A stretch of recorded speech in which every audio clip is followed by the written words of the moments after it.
ಇನ್ನು ಬಾಗಲಕೋಟೆಯಲ್ಲಿ ಶಾಸಕ ವಿಜಯಾನಂದ ಕಾಶಪ್ಪನವರವರಿಗೂ ಕೂಡ ಮಂತ್ರಿಗಿರಿ ಸಿಕ್ಕಿರೋದಕ್ಕೆ ಕಾಶಪ್ಪನವರ ಅಭಿಮಾನಿಗಳು ವಿಶೇಷ ಪೂಜೆ ಸಲ್ಲಿಕೆ ಮಾಡಿದ್ದಾರೆ.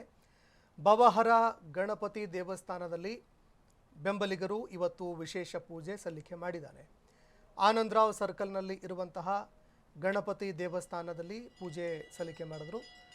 ತಾಯಿ ಗೌರಮ್ಮ ಅವರಿಂದ ಗಣಪತಿಗೆ ವಿಶೇಷ ಪೂಜೆ ಸಲ್ಲಿಕೆ ಮಾಡಲಾಗಿದೆ. ಅವರ ತಾಯಿ ಗೌರಮ್ಮ ಅವರು ಇವತ್ತು ವಿಶೇಷ ಪೂಜೆ ಸಲ್ಲಿಕೆ ಮಾಡಿದ್ದಾರೆ. ದೃಶ್ಯಾವಳಿಯಲ್ಲಿ ನೋಡ್ತಾ ಇದ್ದೀರಿ.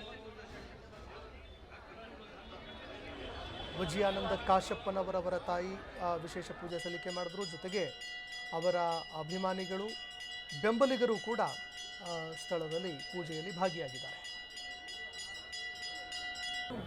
ತುಂಬ ಭರವಸೆ ಇತ್ತು, ಸಿಗ್ತೈತಿ ನನ್ನ ಮಕ್ಕ ಮಂತ್ರಿ ಸ್ಥಾನ.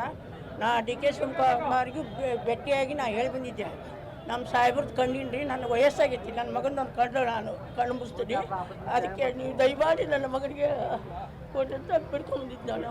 ಈ ಹಿಂದೆ ಎಸ್.ಆರ್. ಕಾಶಪ್ಪನವರು ಕೂಡ ಸಚಿವರಾಗಿ ಒಳ್ಳೆ ಇದು ಮಾಡಿದ್ರಿ, ಅವ್ರ ಮಗನಿಗೂ ಸಿಗ್ತಾ ಇದೆ, ಏನು ಹೇಳ್ತೀರಿ?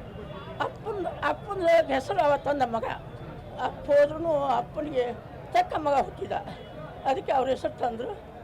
ಅವ್ರಿಗೆ ಎಲ್ಲ ಅವ ಇನ್ನು ಮುಂದೆ ಇದೇ ರೀತಿ ನಡೆಸ್ಕೊಂಡು ಹೋಗೋಣ ಅಂತ ನನ್ನ ಭರವಸೆ ಮಾಡೇ ಮಾಡ್ತಾನೆ. ಅವ ಎಲ್ಲ ತಾಲೂಕಿಗೂ ಜಿಲ್ಲಾಕ್ಕೂ ಅವ ಎಲ್ಲ ಕೀರ್ತಿ ತರ್ತಾನಂತ ನನ್ನ ಭರವಸೆ. ಮೇಡಮ್, ನಾವು ಹುಣಗುನಿಂದ ಬಂದಿದ್ದೀವಿ. ನಾವು ಹುಣಗುನ್ ಬ್ಲಾಕ್ OBC ಘಟಕದ ಅಧ್ಯಕ್ಷ. ನಮಗೊಂದು ಆಶಾಭಾವನೆ ಇದೆ, ನಮ್ಮ ಶಾಸಕರಿಗೆ ಖಂಡಿತ ಸಚಿವ ಸ್ಥಾನ ಸಿಗುತ್ತೆ. ವಿಜಯಾನಂದ ಕಾಶಪ್ಪನವರಿಗೆ, ನಮ್ಮ ಕ್ಷೇತ್ರದ MLA ಆದಂಥ ವಿಜಯಾನಂದ ಕಾಶಪ್ಪನವರಿಗೆ ಸಚಿವ ಸ್ಥಾನ ಸಿಗುತ್ತೆ ಅನ್ನುವಂಥ ಆಶಾಭಾವನೆ ಇದೆ. ಅದಕ್ಕಾಗಿ ವಿಘ್ನ ವಿನಾಶಕ ಗಣೇಶನಲ್ಲಿ ಪ್ರಾರ್ಥಿಸಿ ಅವ್ರಿಗೆ ಒಳ್ಳೆ ಬಂದೀವಿ. ವಿಜಯಾನಂದ ಕಾಶಪ್ಪನವರಿಗೆ ಸಚಿವ ಸ್ಥಾನ ಸಿಗಬೇಕು ಅಂಥೇಳಿ ನಮ್ಮ ಆಶೆ ಮತ್ತು ಸಿಗ್ತದ ಅಂತ ಹಕ್ಕು ಒತ್ತಾಯ ಮತ್ತು ಭರವಸೆ. ವಿಘ್ನಾಯಕನಲ್ಲಿ ನಾವು ಸಚಿವ ಸ್ಥಾನ ಸಿಗಲಿ ನಮ್ಮ ಸಾಹೇಬರಿಗೆ ವಿಜಯಾನಂದ ಕಾಶಪ್ಪನವರಿಗೆ ಅಂತೇಳಿ ವಿಘ್ನ ನಿವಾರಕಗೆ ಪೂಜೆಯನ್ನು ಸಲ್ಲಿಸಿವಿ. ಇವತ್ತು ಅವರು ಯಾಕೆ ಮಂತ್ರಿ ಸ್ಥಾನ ಕೊಡ್ಬೇಕಂದ್ರೆ ಹುನಗುಂದ ಮತ್ತು ಕ್ಷೇತ್ರದಾಗ ಮತ್ತು ಇಳಕಲ್ ತಾಲೂಕು ಹುನಗುಂದ ತಾಲೂಕು ಎರಡೂ ಸಮಾಜ ಎಲ್ಲ ಸಮಾಜವ್ರಿಗೂ ಕೂಡ ಒಳ್ಳೆಯ ಬಾಂಧವ್ಯ ಐತಿ. ಅವರು ಹಗಲಿ ರಾತ್ರಿ ಕೂಡ 18-20 ತಾಸು ಜನರು ಸೇವೆ ಮಾಡ್ತಾರೆ, ಬಡ್ರು ಕೆಲಸ ಮಾಡ್ತಾರೆ. ಆ ಪ್ರಕಾರ ಬಾಗಲಕೋಟೆ ಜಿಲ್ಲಾ ಮುಂದಿನ 28ಕ್ಕೆ ಇವ್ರು ಮಿನಿಸ್ಟರ್ ಆದ್ರೆ ಮುಂದಿನ 28ಕ್ಕೆ ಕಾಂಗ್ರೆಸ್ ಪಕ್ಷಕ್ಕೆ ದೊಡ್ಡ ಅನುಕೂಲ ಆಗತ್ತೆ. ಯುವಶಕ್ತಿ ಮೇದಾರ ಅವರು. ಮತ್ತು ಸಣ್ಣವರಿಗೆ ದೊಡ್ಡವರಿಗೆ ಜಾತಿ ಭೇದ ಈಗಾಗಲೇ ಪಟ್ಟಿ ರವಾನೆ ಆಗಿದೆ. ನಾವು ಈಗ ವಿಶೇಷ ಪೂಜೆಯನ್ನು ಬೇಗ ಅವರಿಗೆ ಸಚಿವ ಸ್ಥಾನ ಸಿಗಲಿ ಅಂತೇಳಿ ಸಂಕಲ್ಪವನ್ನು ಮಾಡಿದ್ದೀವಿ.